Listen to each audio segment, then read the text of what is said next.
Okay, abusaba makwa abashonko so edeba Ghana politics avenue so abusunya yembonra eye yensemu after say declare NDC Awurabena Aubyn when in Ablekuma North constituency na abusunya Afriyie NPPPC or say ontiase ne entiase chena itino or se Monday or the asem no kwa akopiemu ewo quarter enye easy kra NPP say omonti omo ho ase electoral commission so declare Awurabena Aubyn as MP ewo HSA Ablekuma North abusunya enye asem keto akra ntino Afriyie de oso kwa akopiemu ewo Supreme Court enye easy cry yense momremo yenko na yenkonkuti ensema yakọ so subscribe ya subscribe like share ma afofro so ensa into me enkebi aha Ghana politics avenue so medamase.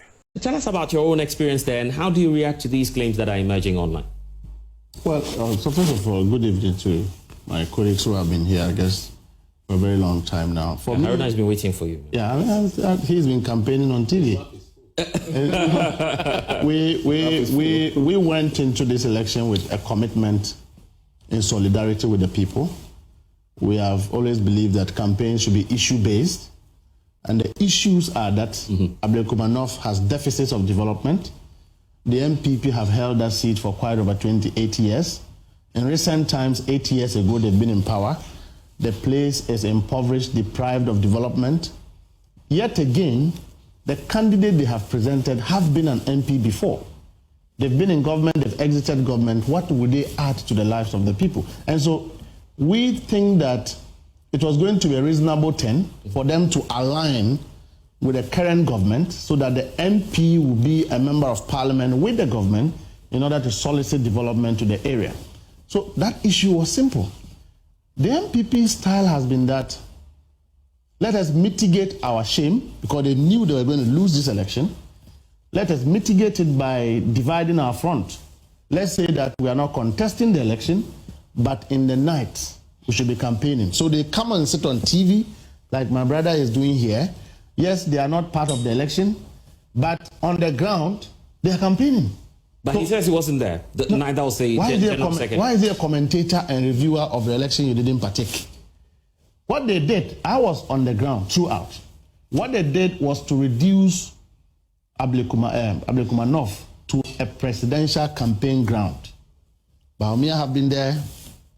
Ken has been there, Brana Champon have been there, the other one, Addo have been there, and all was showcasing of their presidential campaigns. It had nothing to do with the parliamentary election because they knew they were not going to win. And so for me, this victory consolidates the fact that the people of Ghana... Oh, you're claiming victory already? No, we have won the election. No, we've won the election. It's clear. We have won there was no way MPP could win this election. If you look at even the two candidates, look at their age differences. You have a relatively younger, energetic woman who is running for election. Go and check the statistics of Ablekuma North. Young people are more. How are you going to rally the young generation? And so clearly, I knew that we were going to win. They also knew that they would lose the election. That is how come now they are divided. I hear they are on radio, TV again saying that they didn't participate in the last few minutes, Haruna has just confirmed that to us. In fact, even on Monday, they will now say that they are going to court. That is their plan.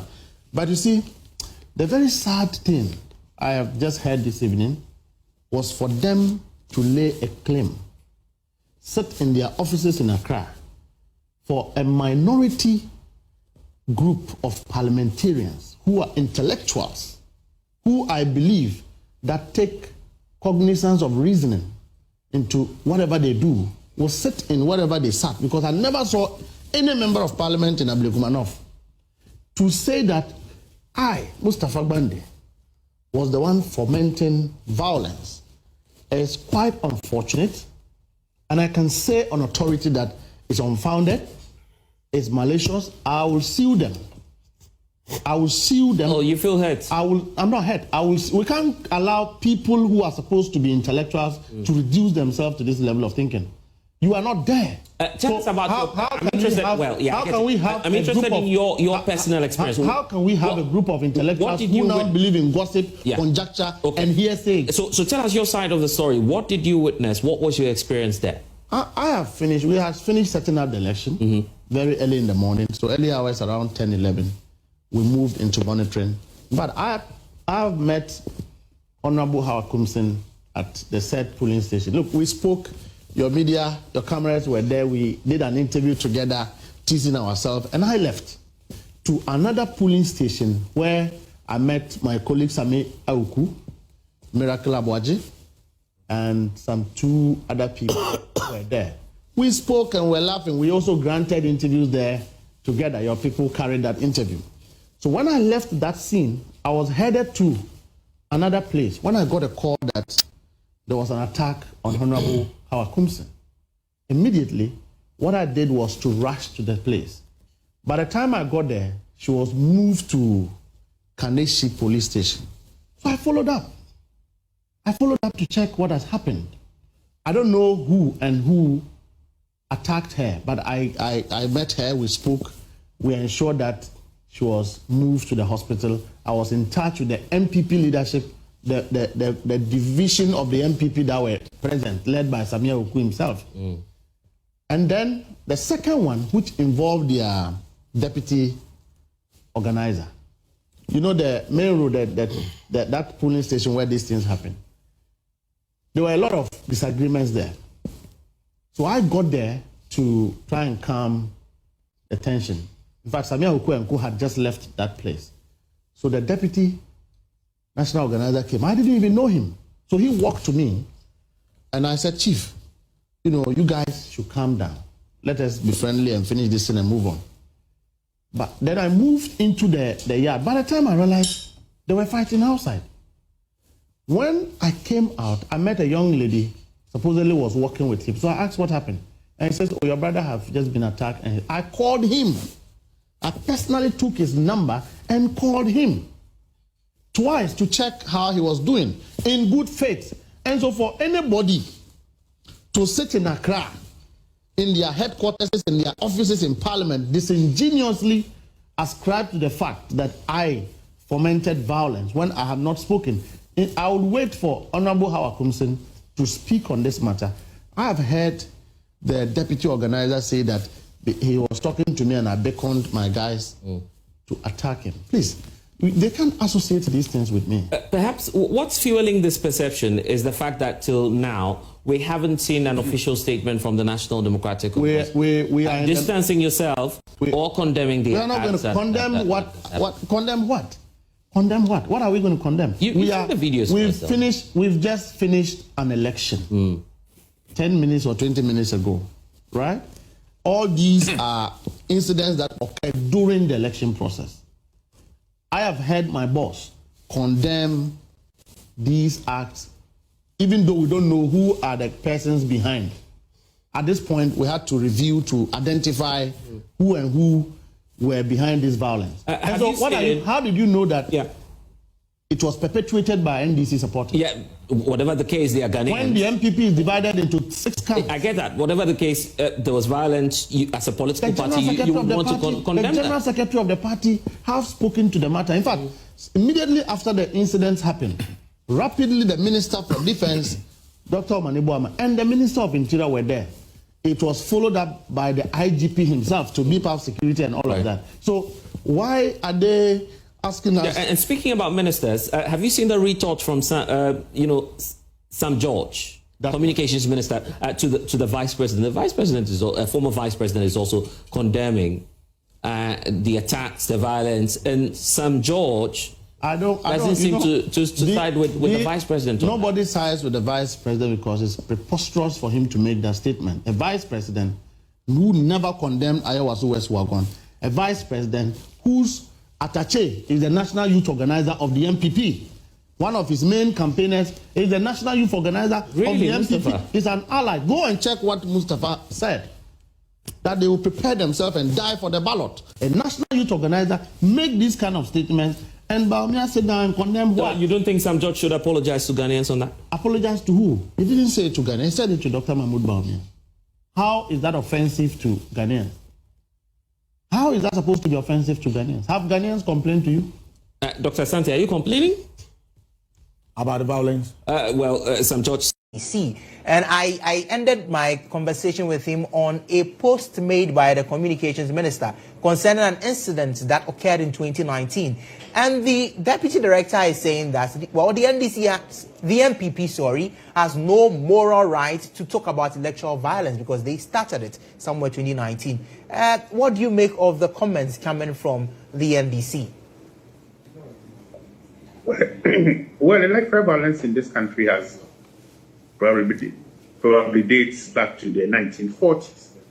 But for those of us who are not that old, I think when institutions are not allowed to work optimally, so that when infractions of our rules and our laws take place, those institutions can act. And I'm talking about the Ayawaso Wogon violence. That violence was so extreme that the government then in power established the short Commission of Inquiry and subsequently brought in Act 999, the Vigilante Act. Several things happened that laid the basis for what we are seeing today. After the committee had submitted its report, the president insinuated that they may have misread their terms of reference, which was a direct insult to the three-member panel. One person now,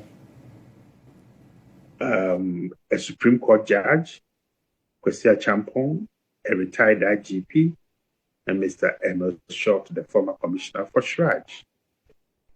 Okay. Now, at that time, there were non-statutory security services paid for by the state's money, and every single security minister sat in front of the committee and claimed they didn't know where those people came from. And we took it for granted. President Mahama then, candidate Mahama, said they would subsequently meet the NPP boot for boot. Okay. When those in power deliberately undermine the functionality and efficiency of state institutions and prevents them from working, this is what we see. A retaliatory politics in which history or the negative aspects of history are brought to bear on the present that affects our future. Be that as it may, what we are seeing reflects the increasing acceptance of violence as a norm in our politics, and the manner in which we see violence as a currency. So the more violent you are, either psychologically or physically, the more you are noticed by your party, and you may get some job when they come into power. So this is not something that we need to take like it's going to continue, it's going to get considerably worse, and many more people are going to get hurt, including you guys, the journalists. Professor Kwesi, indeed, this, as you mentioned, is not something that we as a country have managed to deal with properly. But I want to give the indication that I am here with my senior colleagues, Ibrahim Al-Hassan, Tutu Adanso, and so as and when they may also have some questions to throw in and get your expert opinion on them. Prof, given that we have spoken largely about the post and what we have seen so far, there is cause to raise the concern as well about the preparedness of the police. One person we engaged did indicate that the police did not appear prepared. They were without arms. They looked vulnerable. In your opinion, is that the case? No, I don't speak for the police, although people think I do. Look, if the police had gone there armed, they would have used it. In almost all decent societies, the presence of law enforcement officers must be enough deterrent that prevents people from misbehaving and seeking to take the law into their own hands. Granted that Ablekuma is a hotspot, I think the police did well by not originally going there heavily armed. Because in the mayhem that we have seen, one person may have had to use his weaponry, people would have gotten hurt, and right now we would have been talking not just about the violence, but probably about the loss of life and all people who have been hurt. So I don't know the intelligence that went into deploying that number of police officers and the backup. I don't know how long it took the backup to arrive. But knowing the sensitivities around our elections and people's willingness to lay their lives down. Don't forget, I'm arguing that violence is a currency. So had the police even arrived there originally, these people, it wouldn't have deterred these people from doing what they are doing, because they have godfathers who have promised them protection. So instead of focusing on policing, which I think in the hierarchy of what is happening today might be the fourth or the fifth, we should ask ourselves, who are those who are located within the interstices of power who are encouraging these people to do what they are doing, knowing that they can be protected and they cannot be brought before a court of competent jurisdiction? Okay, so we can arm all the police officers that we want. We can give them all the powers that they want. But when people are determined that they are protected and therefore they will act, they will still go on and act, and lives would have been lost.